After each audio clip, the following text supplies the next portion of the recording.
लोकसभा सह विधानसभा लढ़िबे अपराजिता। नवीन को घोषणा पर बढ़िला चर्चा।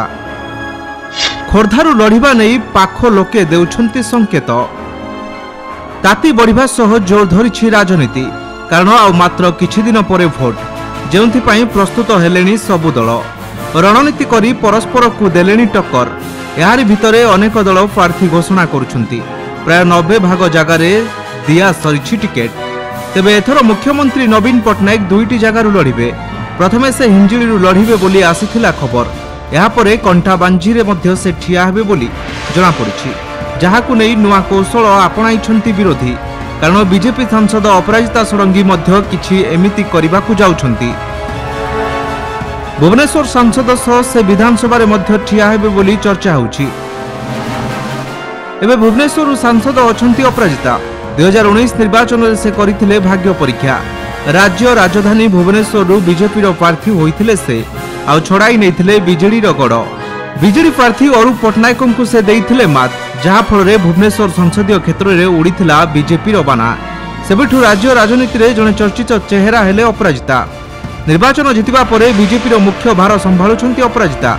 जातीय राजनीति में मध्य से खूब सक्रिय। तांको जातीय मुखपात्र करिछि दल। बीजेपी टॉप नेतांको सह तांको अनेक समय देखिबाकु मिले। तेबे एथर मध्य पुणी भुवनेश्वर संसदीय क्षेत्र में भाग्य परीक्षा करुछंती मैडम। तांको विरोध में बीजेडी एवं कांग्रेस मध्य भल प्रार्थी दैछंती। तेबे भुवनेश्वर सह खोर्धारू मध्य लढ़िबा नै आलोचना हेउछि। किछि नेटिजेंसी एवं अपराजितांको समर्थक एकथा कहि बुलिलेनी। भुवनेश्वर अपराजितांको लोकप्रियता किछि कम नुहे। से जेउठिकी गले तांको देखिबाकु भिड़ जमे। तांको सह सेल्फी नेबाकु अनेक युवपीढ़ी आगे आसंती। प्रथमे विजय परे से अनेकंक मन जीतिछंती। भुवनेश्वर पई अनेक काम करिथिबा कहउछंती।